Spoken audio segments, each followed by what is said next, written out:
I just wanted to bring them in to have a discussion about the design world, what's going on with the businesses they're working with, how AI is changing the world of business, of being a creative person.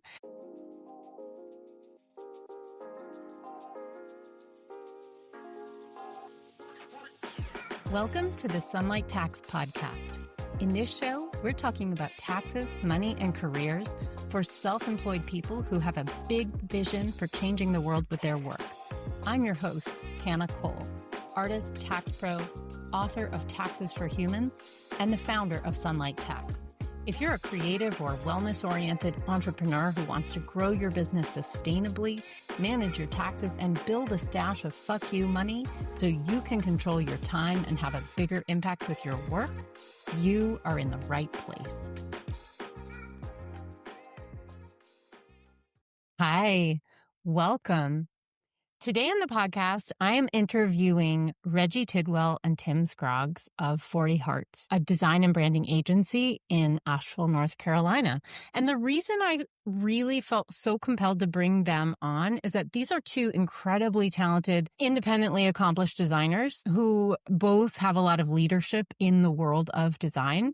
And I just wanted to bring them in to have a discussion about the design world, what's going on with the businesses they're working with, how AI is changing the world of business, of being a creative person.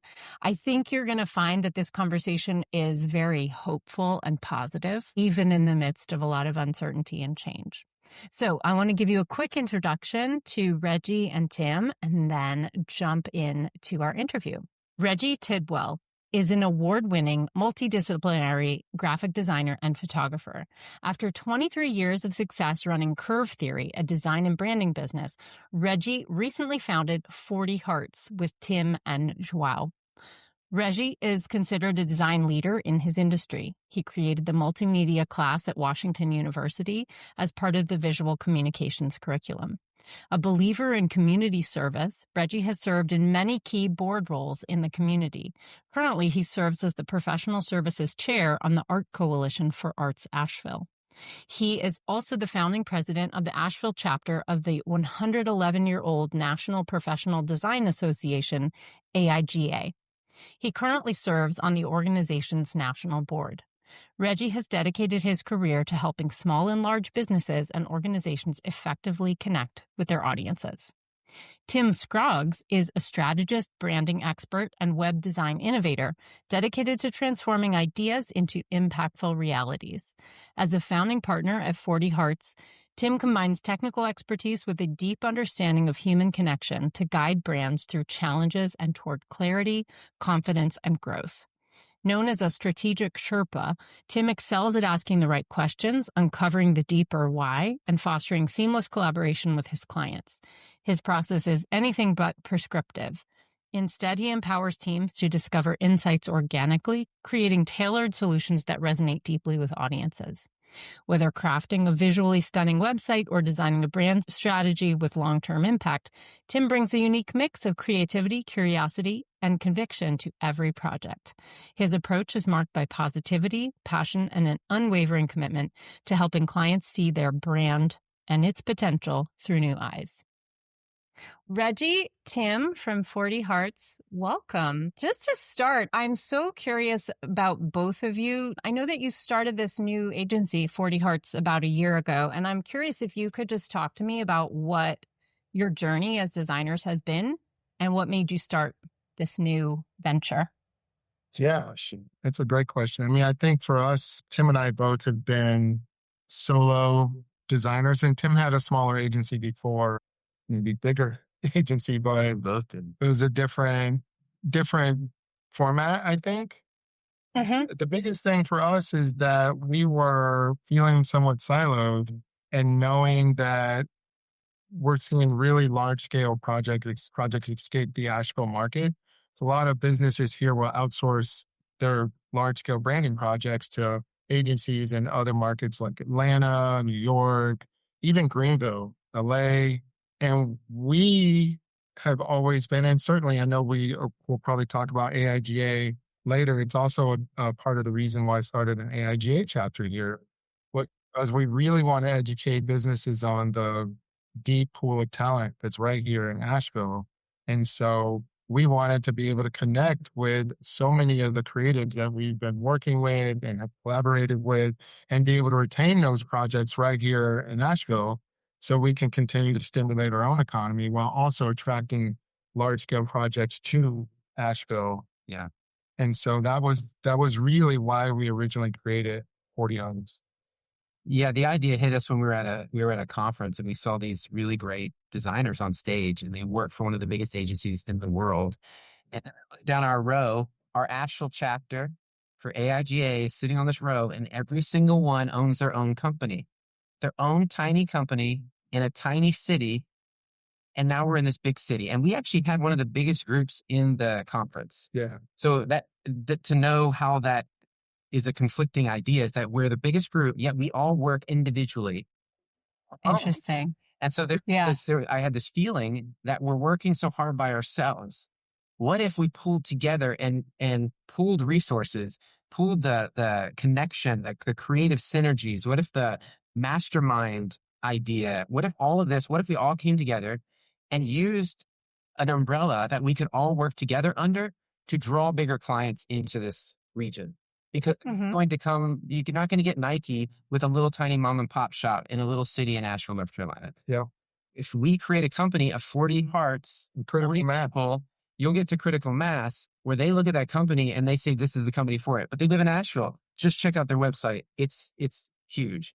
And really at that scale, you're not doing that much more work than any other rebrand or brand. Yeah. You're just doing all the things, all the pieces, the website, all the marketing, but you just have a much different budget.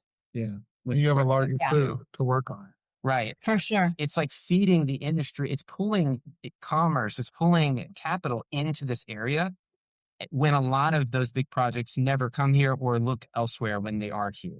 Yeah. Yeah. So that was kind of the defining idea. And then when Reggie and I started our relationship as friends, we started working out together. And in the morning, we would just talk about these ideas. And all of a sudden we're like, why don't we just do this? And so we just decided to close down our agencies. We both had pretty successful agencies, and we just locked them together and we just started building it. And the first year was difficult because Helene hit. We had another partner in, and we were trying to figure out how it was all fitting together. It's a process of getting your feet under you. Have a big vision. It's not just all going to happen. You work through things and decide who you're serving, decide how it can flex and how it contracts in times of disaster like we went through. So the cool thing though, and I think the really beautiful thing, and what definitely helped us understand that we were on the right path and this is what we should be doing, is right out of the gate, before we really even formulated much of a brand of our own, we met the CEO of a tech company at just a social hang. Yeah. And he was so enamored hearing us talk about our business that he invited us out for drinks the following week. And at that meeting, if you call it that, he said, we talked a little bit more, and he said, here's the deal, guys. I have an 85-person tech company. We need a rebrand website. We need brand strategy, and I'm not going to shop around. I want to work with you guys. That's it.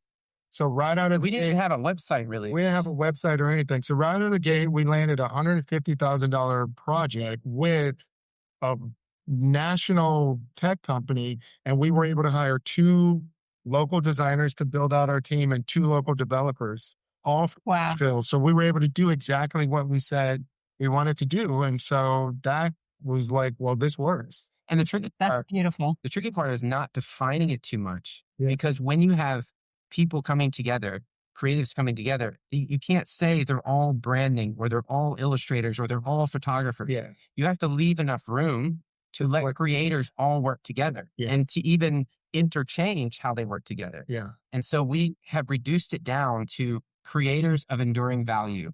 That's what 40 Hearts is. We are creators of enduring value for the clients we work with, the companies we help build, and even internally with the culture we're building between creatives that work here together.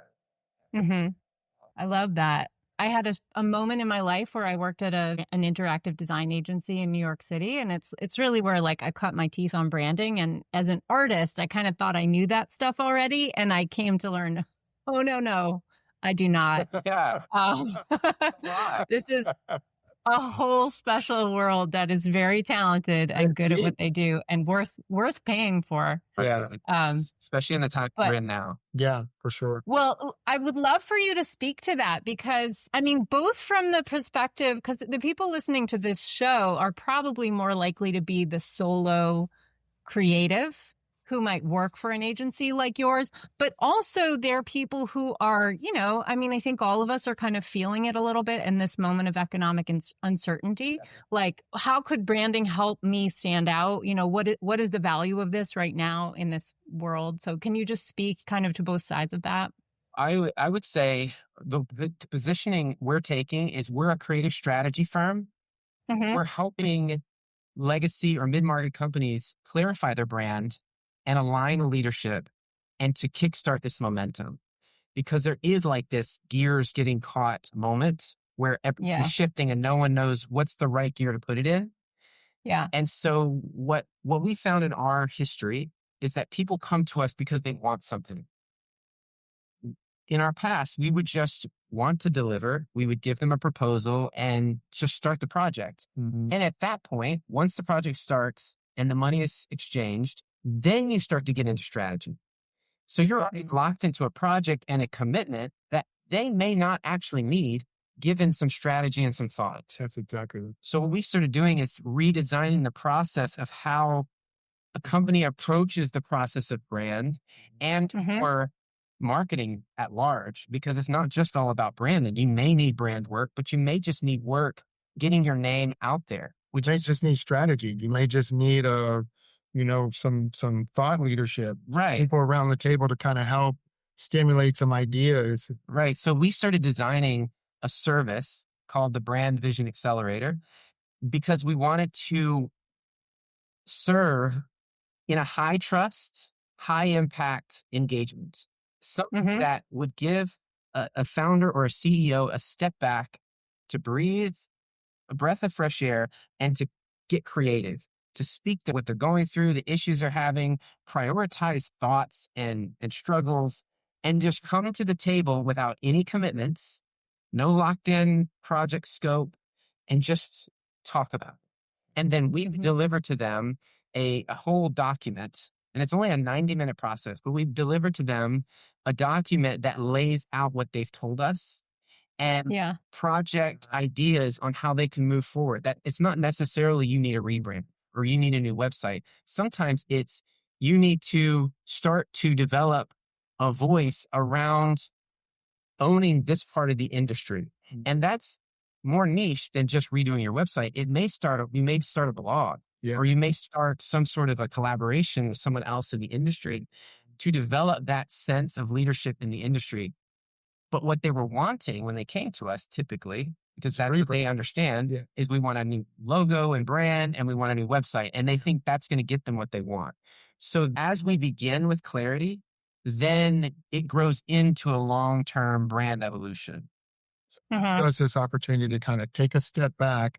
And instead of just doing the things we've done for years as a service-driven professional, we've really leaned into really helping our clients understand what they really need instead of coming to us telling us what. So we're using our expertise to say, look, you may not need to spend $200,000 on rebrand right now. You might be able to find some other big wins within some of the things that you already have in place. And there's so many ideas. Yeah. Like we want to come back to the table of idea generation, not just always trying to execute yourself into clarity, because that's costly. Yeah. It's expensive to do this work. Yeah. So when you do the work, you want to know the delivery at the other end, the goal you're going for, the vision you're trying to reach is headed that way at the fastest, most effective way possible. Efficient way. Yeah. And we even had a friend who wanted to do a personal. She was like, "Can you do the Brand Vision Accelerator, but for me?" And so we just called it the Personal Vision Accelerator, and it worked beautifully. It worked beautifully. So it's a really special thing that we're excited. It reignited this person's passion for what they do. Right. That's so cool. I want to just pause and reflect because personally, as an artist, but also a lot of the people who listen to this show identify as artists and not as like kind of don't interact as much inside the business world as you both do. But something I see that's really beautiful and I recognize as like you having overcome a really big problem in the world of design is that like you're both at a point where you have the buy-in from the client, like you have the track record, you have the expertise, they see that in you, they know it. And so you are kind of given the space to direct the project and for the client to have some trust. I think that's really beautiful. I personally learned a lot about building a business because of working in a design agency, because of just that way that designers have to get that training in like listening to the client, but then also redirecting the client.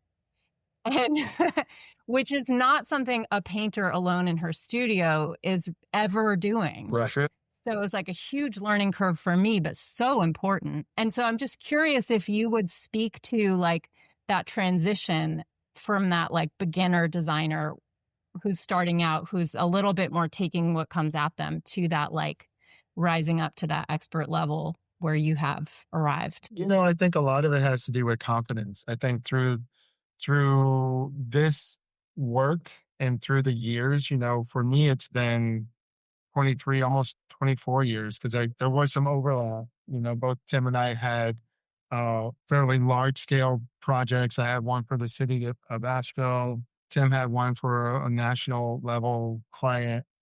We're wrapping up. So we had this sort of overlay. But I think for us, we really love this work. And I think the more you are really passionate about it, the more you look for ways to be more efficient at it, the more you look for kind of take inventory of the knowledge that you've gained over the years. You realize that and I think for me too, having been in speaking scenarios where I'm either on a panel or I'm leading a pricing workshop for Mountain BizWorks or whatever, one of the things I've learned is that I've garnered a lot of knowledge over the years. And I'm sure Tim feels the same way. And you don't really think about it. You're not just, walking around thinking about, God, I'm so smart. I know all this stuff. But when you're put in a situation where you're having to share that knowledge with other people, you're like, oh, okay. And so I think there's this very natural, organic thing that happens when you're in a space with a client now, when you've had this longevity in the industry, where you start speaking just from your place of expertise and experience and the client. And through that, you build that trust. And it's not something that happens overnight, but it gradually happens. And the more it happens, the more you're like, oh, yeah, this is one of my superpowers. Like, this is one of the things that I get to own and I get to share with the world. And that's how it's felt for me. I would say that there is a place where you can find too much comfort and there's no freedom for the unknown to be present. Now, I know artists deal with this in the creative space and they develop a skill for going into the unknown, for developing something in the dark, for creating something out of nothing. And that is not a skill much different than leaning into this side of things. And what you'll find now, even with AI, is causing us all to realize that we're all constantly walking into the unknown. Even the highest level CEOs and executives are walking into the unknown. But it's the ability to walk into the unknown consistently, to push into the things you don't know, to not fake it until you make it in the sense of act like you're the part, but actually just to walk into it and show up there. To put on any type of deception around yourself. But if you show up at a place where you're scared to death to go, just like you do in painting or your art, just like you do in your design practice. Staring at a blank canvas. Right. You push that level of discomfort. Yeah. Now imagine the blank canvas is this other unknown world that you've never been in. It requires that same level of exploration and mystery, and it does not feel good.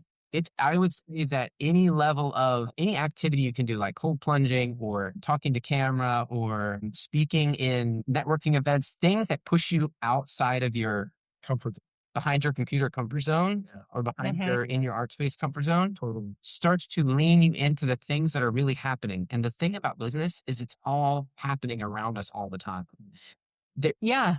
always happening. And we avoided it as creatives. Like we're like, I just want to do my design and you worry about the business. So many. But especially for young businesses or small business is always happening around you.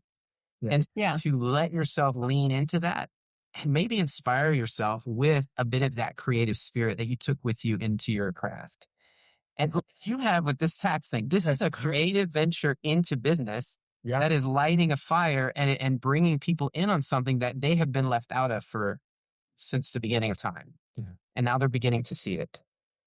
Oh my gosh. And I can't tell you how awesome it feels awesome, especially like this thing of standing up in front of a group and teaching about taxes. I have this feeling of like, oh, I'm just a lady who does a little bit of taxes for artists. And then to realize as people ask me questions like, oh yeah, I totally understand what it is like to have that confusion, because I also have had that confusion. Right. It does. But so I'm really curious. I have one little commentary that like standing in front of a blank canvas. I want to tell you how extreme that is for me right now, because not to be a downer, but I lost my studio in Hurricane Helene and, 20 years of work, my whole archive. Started hit. And so I'm standing in front of a blank studio. It's the ultimate blank. Yeah. Wow. It is really scary. Okay. So, and No. I'm in the wilderness. I have no answers for you on that at the moment, but just tagging that, like, I get the feeling very, very much. Yeah. It's an uncomfortable feeling, but also one that can be some excitement, some hope and inspiration, because you get to chart your path. You get this sort of reset, so to speak. A force. Yeah. It's on its way. Yeah. A forced reset. Yes. It's the gives you what you need. Yeah. Not like it, but it gives you what you need. And you get to build it up differently from your experiences of like, what didn't I like before? How do I get to do this now? Totally. Well, I definitely find myself really attracted to trying things I haven't tried before and not going back to what I was doing. Because first of all, I don't have any of those materials anymore. Like my tools are gone. So I might as well start with silk screening, Yeah, just silk screening. What a moment. Yeah. Information. I mean, it's awesome. I feel actually really aligned with printmaking, though I'm a painter. Yeah. The economics of painting do not speak to my heart the way that the economics of printmaking do. Like, I like the democracy of it, the accessibility of it, the fact that other people, it's less precious. So it's kind of it's a cool thing to explore. And we've got for the great place that I am. printmakers in Asheville too, so you're in good company. Somebody gave me a recommendation. I'll shout them out. Ink Pusher. Somebody recommended. They were like, "Oh, the guys at Ink Pusher are like, they're artists themselves, and they'll make you a screen. Like, you don't have to go through all that, burning a screen process." And that was really helpful to me. So it was super nice. Hey, real quick, I just want to pop in and tell you that my book, Taxes for Humans, is available for pre-order. When you pre-order, you get 2 massive bonuses. One is instant access to the first chapter, so you can be the first to dive in. The second free bonus is my money-saving on-demand class, IRS Proof Your Deductions, which normally sells for $97. Taxes for Humans is the funny, empowering, practical tax guide that will help you do your own taxes and make them easier every year. I took 2 years to make it a great, useful tax guide, the most useful you've ever seen, and your pre-order means the world to me. Go to sunlighttax.com/book to pre-order and get those bonuses. Again, that's sunlighttax.com/book. But I wanted to ask you, just speaking of that uncertainty, because I think certainly in Asheville, I know a lot of us are feeling that that post-Helene uncertainty. But I think also just at the national level with, an administration and some policies that are a real turn from where we've been headed, economic uncertainty, tariffs, things like that. I'm just curious, and also AI coming down the chute. It's all happening at once.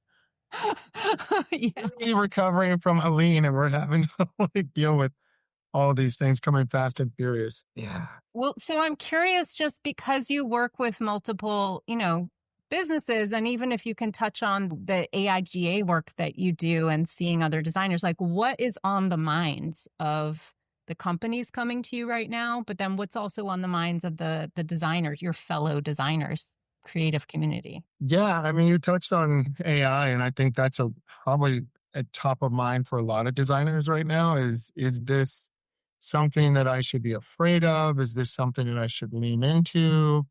What I What are personally, the ethics? yeah, what are the ethics around it? As designers too, a lot of designers are concerned about their work, like AI models being trained on their work and people being able to generate their style of work without their approval and being able to make monetary gain from work that, you've done, but you didn't actually do. And that's, there's a lot out there. And I think ultimately right now, we are as a nationwide organization, AIGA, is really just trying to be the best support we can for our artists while also sort of recovering as an organization. I think right now, being on the national board for AIGA, my biggest priority right now is our chapters, because our chapters are our lifeline to our different design communities across the country. And we really are trying to strengthen that relationship between our national board and our chapters so that they have the resources they need. Our organization definitely had been impacted by some just previous, I would say maybe some poor administration, or, there had been some missteps that had been taken that I think we're in the process of steering the ship in the right direction. And so we had a little bit of financial stress. We're getting over that hump. But the most important thing that I am trying to continue to lean into is just making sure that our designers, who are, of course, artists in all the different communities across the country, have the resources they need to continue being a resource for all the local designers in those different markets. So we currently, I don't know the numbers, but there at one point we had 75 chapters. I think we're down a lot. And when I think of that, when I think of the chapters that have closed, I think of those communities not having a really solid resource in a time that we really need it, when there's so much uncertainty. And that's what AIGA has always been to me. It's the beacon of what you should be doing, shared knowledge, shared resources, ways to get inspiration and reinforcement. And so I'm just trying to make sure that we have that across our country. Will you tell me just a little, like for those who are listening who are, studio artists who don't know what AIGA does, can you just talk a little bit to like what a designer gets out of being a member of it? And it's not just designers. I mean, AIGA is what used to stand for the American Institute of Graphic Artists, or Graphic Arts. The acronym got dissolved quite a while ago, and now it's just AIGA, the Professional Association of Design. And what I would say AIGA is for people who are designers, illustrators, even copywriters, artists. Lots of artists are in AIGA as well as people that are just, I would say, enthusiasts, design enthusiasts, people that love the profession of design.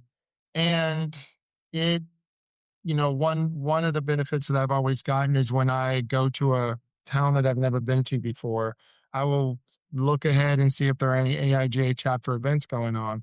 And there usually are really great events, from studio strolls to panels to small little design events. And like our local chapter here in Asheville that even actually works with artists. And I know just recently they had an art opening that they promoted, and a lot of the chapter members went and supported this art opening. So it's things like that just really give you a greater sense of community. So I think that's the biggest part. I think that's what you're touching on. Is the greater sense of community, but also not just your local community. You're now tapped into this much larger network of people. So you can pretty much move freely about the country and still kind of connect Right. Different points. The villain you're always up against in the world we're in now is isolation. Yeah. And I think that they're fighting a lot of times the chapters are feeling isolated. Yeah. And so National is always trying to figure out how to recreate the sense of community, because our tools, though they're great and they're efficient, often silo us off and they isolate us. And it's really difficult to make it a point to get back together, to regroup, or to interweave back into a community. Yeah. And it becomes more difficult the less you do it, because you just become less practiced in the art of intermingling. That's your status quo. It's hard to work with others when you haven't for a while. It's hard to work in an environment where there's other people when you haven't for a while. And that's just normal. The human just gets comfortable.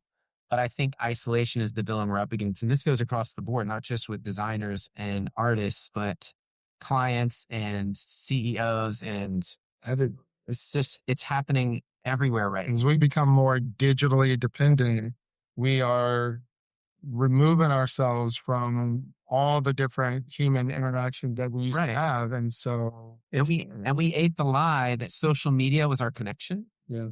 We were told that would be how we were connected into a group or a community or whatever they call it. And they stole all the language that actually gave us that community. Yeah. And so another big driver for us starting 40 Hearts, that we were seeing this pressure to produce and people bringing in freelancers to get something out of them and then sending them back off. Like, you're not really a part of this. We just need you for this. And then you go away. And even our families suffer in a large way when we sacrifice it all for the project and for the client and for all the things that we burn ourselves out in the process. And we were feeling burned out when we came together. Burnout's a big thing too, yeah. And we're like, let's create a company where the value of a life outside of design, outside of work being the thing that defines you, outside of all those pressures on you, let's create an environment where work and your family or your personal life are equally valued and they work off each other. They commune together. Work-life balance is huge for us because we both, as you know, are family men. We love our families. And the best way to carve out more time for them is to be able to be really efficient here and have a lot of fun and spread the work around so we're not the late night warriors trying to knock out a deadline by ourselves. Right. My wife's family say many hands make light work. Yeah, that's exactly right. And I will say there is another hustle culture coming on our heels right now. I was a part of the original hustle culture, and it took me a long time to break free of it. And now you'll see people like Hermosi and some of these other people online that are pushing again that work is all it's about. And he will literally say, I put work above my marriage. He literally said that in an interview. He said, we got married under the pretense that my work came first. I heard him say it with his own mouth, and I started to see trends always come back. It's like you wear bell bottoms and then they go out of style for 20 years and then you're wearing bell bottoms again. But I have trouble wearing Kendrick Lamar, bro. Trend. Comes back in the Super Bowl. I mean, he can bring back anything. But in the regards of where we're going as a culture is we're now trying to make ourselves valuable by the work we produce, because we can't find value in being with people because we're isolated. So the more we produce, the more we put out there in content, in writing, in work like design or art, that's what defines our value instead of intrinsic value being inside of us. And so we work our asses off to get there. Yeah. And we don't feel valuable until we get there. And so we work harder and harder. And then there are people coming online now who are revalidating this and pushing it. And so I think the trend is starting to turn to where it's almost a good thing to be a workaholic. Yeah. Interesting. Well, actually, this brings up another kind of a thread. Tim, I was looking at your LinkedIn profile recently, and you had this really beautiful post about talking to clients about AI. Right. And I've been having a lot of conversations with friends, and actually a friend of mine is getting a PhD and doing it on AI's role in higher education. Yeah. And so we're having these conversations about what does it actually mean to be human right now?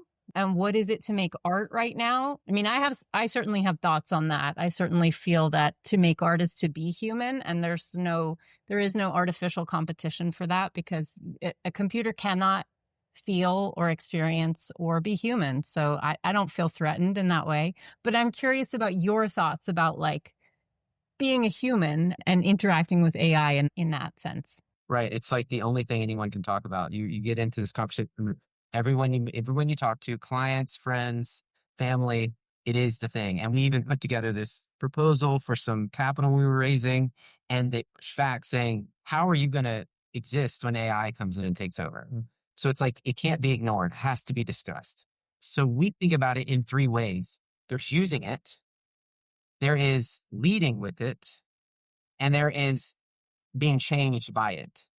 These are like the three ways, and it's kind of like an external, internal, philosophical problem set. I don't know if you know Donald Miller's brand story. Story brand. He has a story brand. It's a brand. It's a company. He's developed the art of branding based on story. And now it's a thing. Everyone does it. But there was something very, very beautiful about the way he frames the problem, the customer's problem, and even I think the hero's problem. How does it affect me externally? How do I feel about how that's affecting me? And then what does everyone else believe? Like, what's the big thing that we're all working toward? So we have this conversation around using it. That's kind of on the outside, like we're doing our work. Am I use it here? Should I use it there? I feel bad for using it here. Am I authentic for using it here? Like there's all these questions and worries.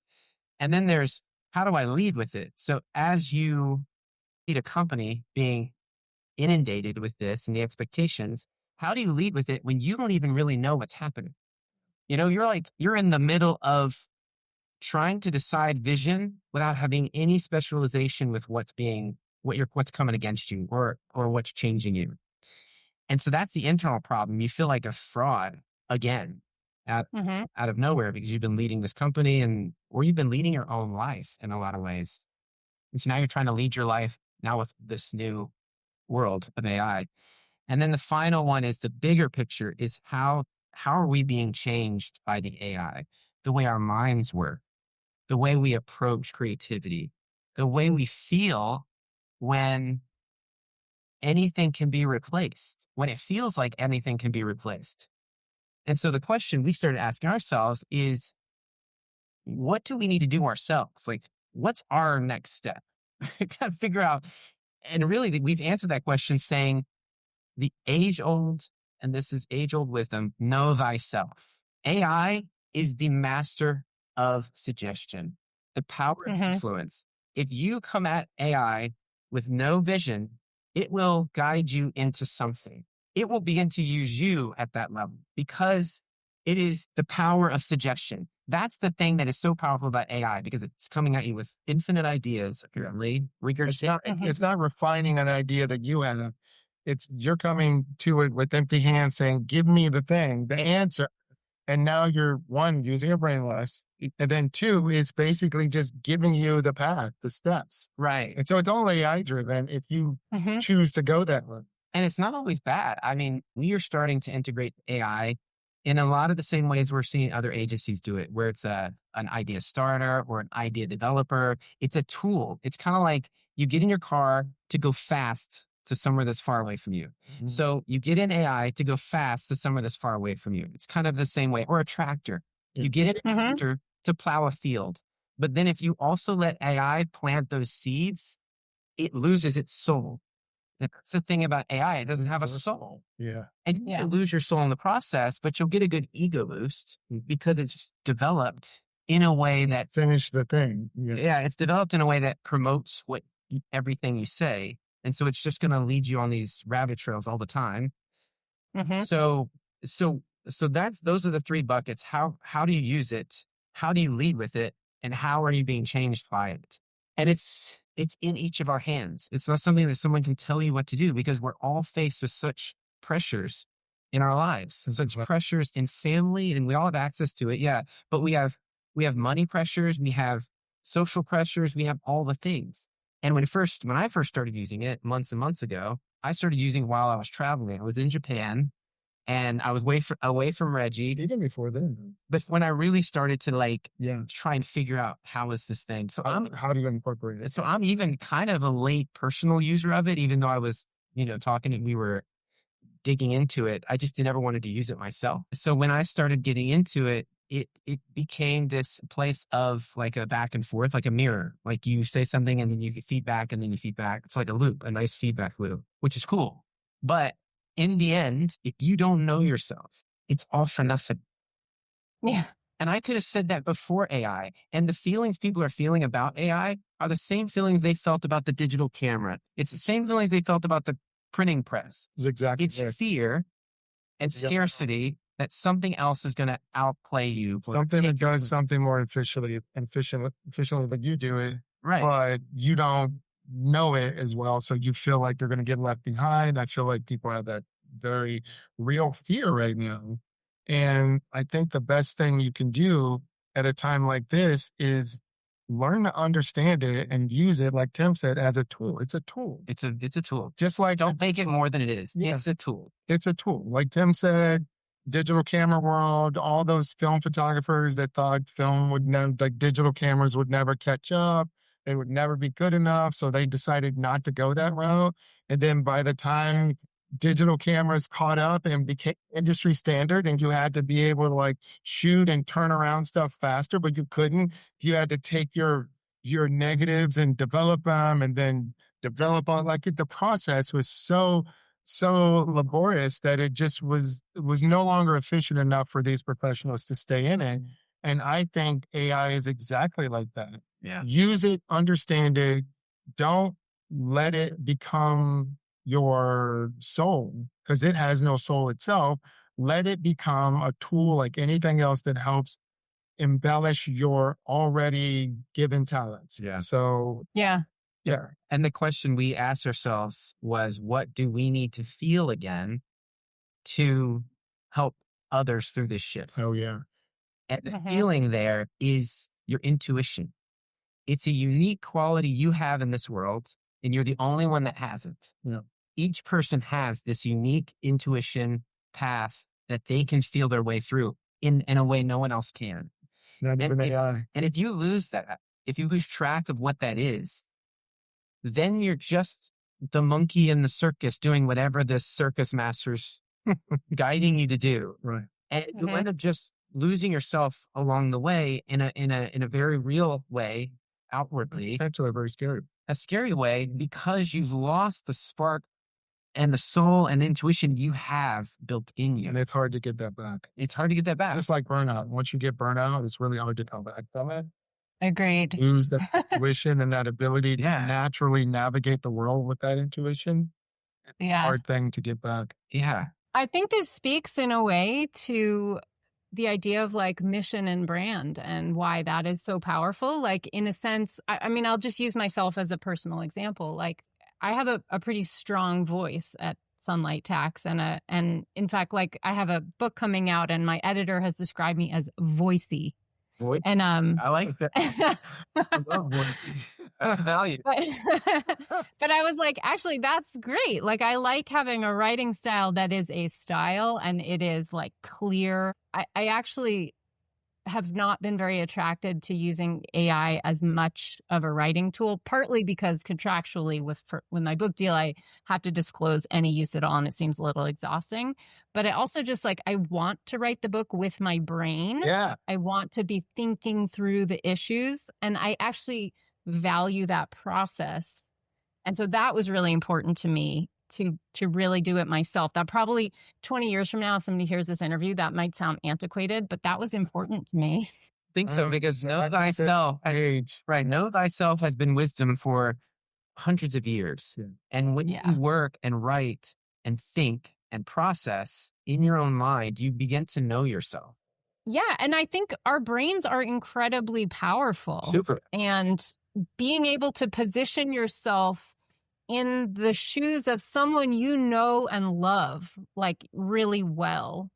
I think that is a human to human thing that, I don't know, you might tell me I'm wrong, but I don't think that a computer can do that. I don't want to be reading content that's all AI generated. The more novelists that are using AI to create their novels, and like I can just talk to AI and tell it to write a novel for me if that's the case. I want to hear what the writer whether it's a fictional novel or it's nonfiction, they're telling me about something they personally experienced. Yeah. Like, Yeah. that's where the magic is. That's where the goal is. That is where you feel. I'm wrapping up a book right now. I think that you guys may have read in your book club at some point, that you can just feel this writer's voice in the book. It's called A Hell of a Book by Jason Mott.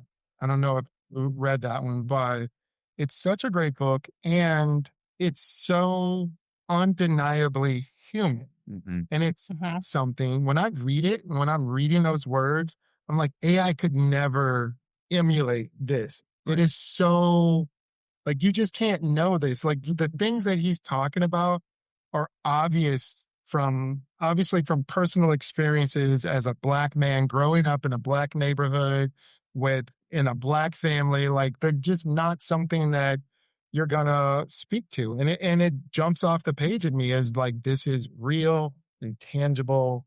And so I'm really dreading a day where we may have so much AI written content on bookshelves. It's going to happen. But you'll see humans throw it off. Like, this has happened time and time again, where humans revolt against perfection. Yeah. It happened in hair metal.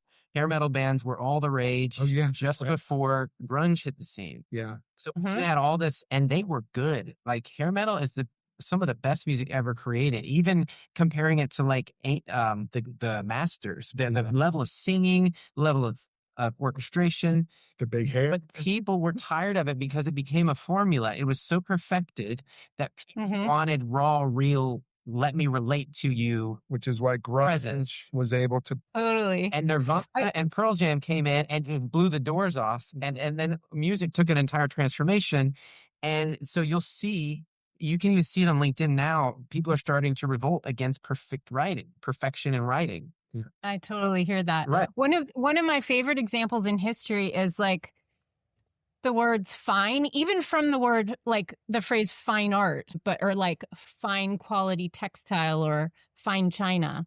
That like fineness of finish used to be what was valued because everything used to be made by hand. Yeah. And then the Industrial Revolution happened and we had, the cotton gin, and we could make textiles that, instead of being homemade and homespun, now being fine and regular was like easy to come by. Right. And what has happened? Where is luxury now? So the height of luxury used to be the finest silk.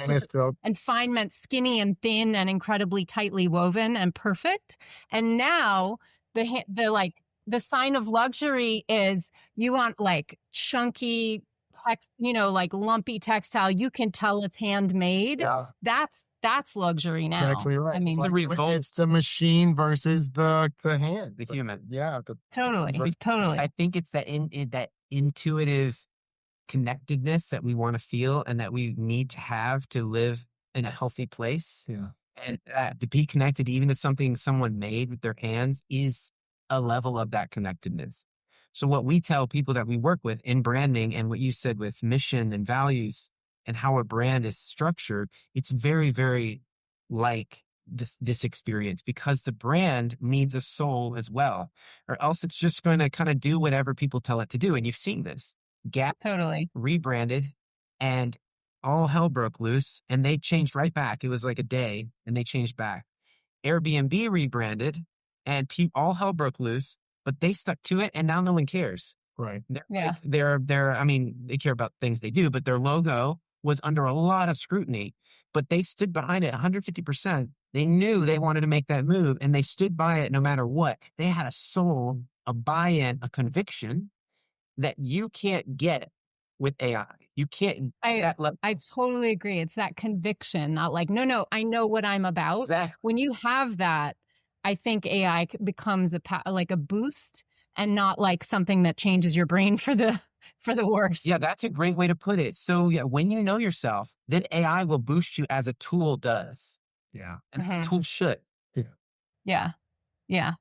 I think totally. We're really navigating back more to those human experiences, those things that are tangible, things that, like, I think there's, to both of your points, like there's this revolt of things that are too perfect. Like we need imperfection. We don't want perfection to be the enemy of good. We want things that feel like they were crafted by human hands, whether it's writing, whether it's even one of our products, actually, Big Rally, is getting people back to the human connection. We take company leaders, CEOs, and bring them to Asheville and give them a seat at a table where they are surrounded by, thought leaders and divergent thinkers that really help them get through a challenging point with their businesses. And it's all about being tangible and being in a place together humanly. It's not done over Zoom. We wouldn't do it over Zoom.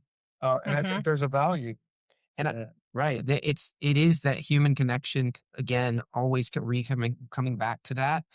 But I want everyone to know that's listening, it's not like what we're saying is going to be immediately prevalent tomorrow. I think we're about probably a year and a half to 2 years ahead of this in thinking it's going to get better. It's going to get better at being raw art. Yeah. It will get better and better, but don't lose your sense of self. Don't lose your conviction along the way, and inject yourself into this movement in the world. Don't ask, where can I fit?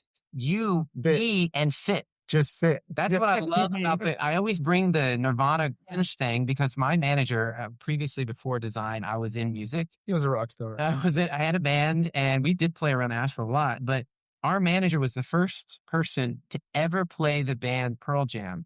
They played Jeremy in Charleston, and all hell broke loose on the record label side. The record label called him and we're cursing him out. They said, we don't know where to put this music. We have no intention of releasing it. We don't know what to do with it. Why'd you play it? Why'd you play it? And then 6 months later, they were sending him a gold record. Yeah, I love that. And because they didn't know where to put it.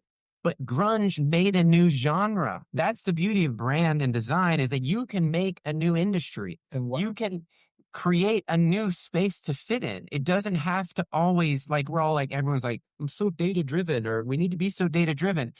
Data and AI can only regurgitate what it knows. Yeah. It can't formulate new. Exactly. Yeah. Generated Totally. ideas. Yeah. And so when grunge inserted itself into the musical genre as a new genre, all of a sudden everyone's like, oh, we can do it that way. And that was what that manager did. He fit it. He like, turned you know what? I like it. I love I'm it. gonna just put it there, and the people. And think of how close is the word brand and band? I love that.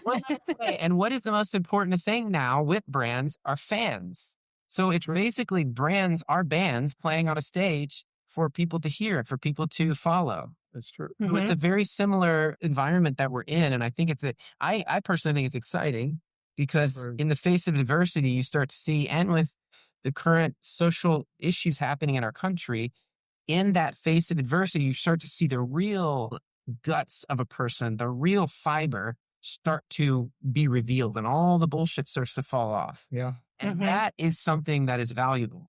All the stuff.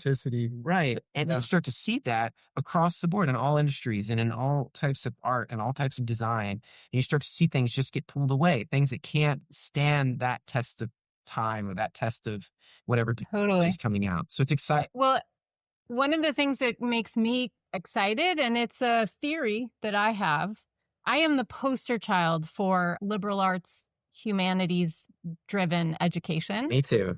I went to you and love it.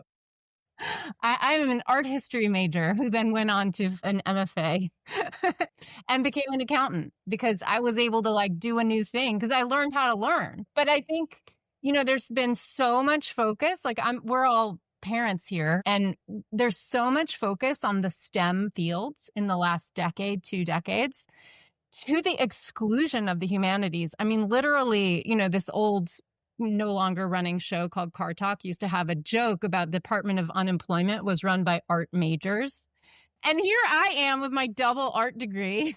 Like, Master of Arts. I actually think we might own the future because what is AI? What's AI's role in the humanities? Humanities, like, look at the core of that word there. It's the ones that are about being human. And I think we're going to need to insert that back into STEM. Like the people, who are really suffering right now, when you do stuff that is repeatable, machine-like, well, machines are always going to be better than a human. So I feel like it's time to cultivate what is human, because that's the part that cannot be taken away. That's beautiful, Hannah. That's a really, really cool theory. I think it's spot on. Like I think so. I hope I'm right. I went to liberal arts school, and I treasure that part of my education more than anything else, because it teaches you how to pull things together, disparate parts, and how it all starts to make one picture, like puzzle pieces. And I don't know that you can get that if you just learn a narrow-minded, just do this. Like STEM sometimes push people on that really narrow path.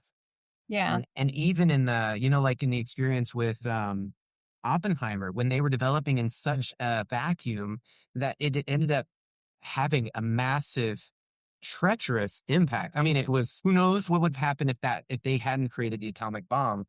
But you can see the power and the misguided use of something created in vacuums. And so to see how things come together in humanities, to see how things make sense and how this affects that's a powerful skill that I don't think, no matter how far they push AI, it will never grasp the true nuance of being human.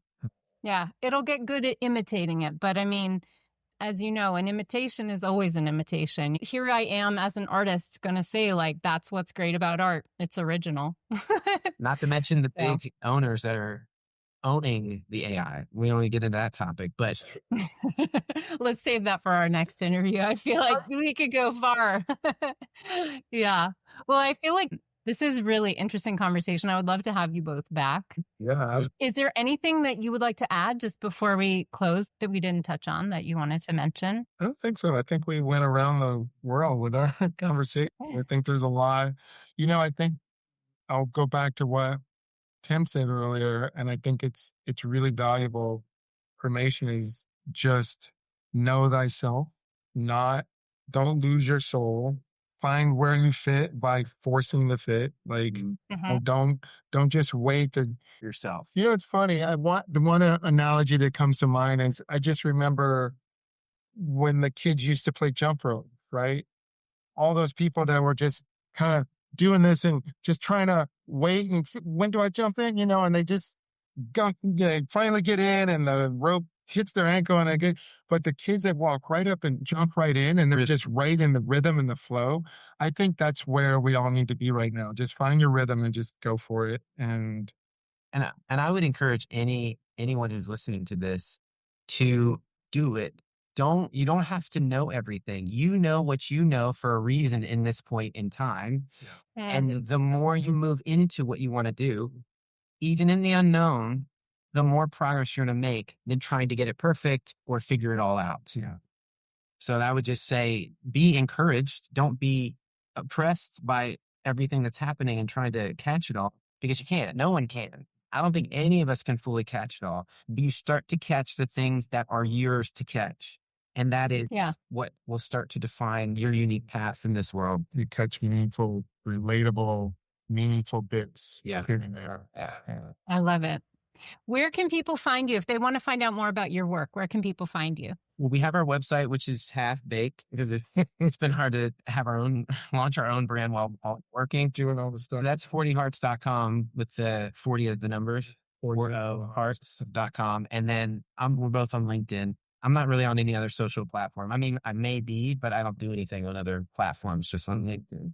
Yeah, I do have a personal one, which was the namesake of my business for 24 years, but Curve Theory on Instagram. Oh, yes. And all you'll see there is just my commercial, like landscape photography. I don't even have any lifestyle stuff up there. It's just all beautiful landscapes. So that's just become my sort of personal outlet. But yeah, we're both on LinkedIn, Reggie Tidwell, Tim Scroggs. Yeah. Love it. This is awesome. Thanks so much for having us, Hannah. This has been a wonderful experience, love all the things that you're doing for the art community. You're a force. You are. Well, you all too. I'm really honored to share this tiny, beautiful town with you, doing work that is expanding our reach outward. So thanks both of you to what you do. Thank you, Hannah. Great to have you on. And thanks so much. Talk later then. Thanks so much, Hannah. Thank you for listening. If you like the show, please be sure to subscribe, leave a review, and share it with a friend. It really helps. I'm so grateful. My tax guide, Taxes for Humans, is available for pre-order at sunlighttax.com/book. This podcast is for education and entertainment only. Nothing in this episode should be taken as individual tax or financial advice. You can find all the tools, books, and links I reference at sunlighttax.com/podcast.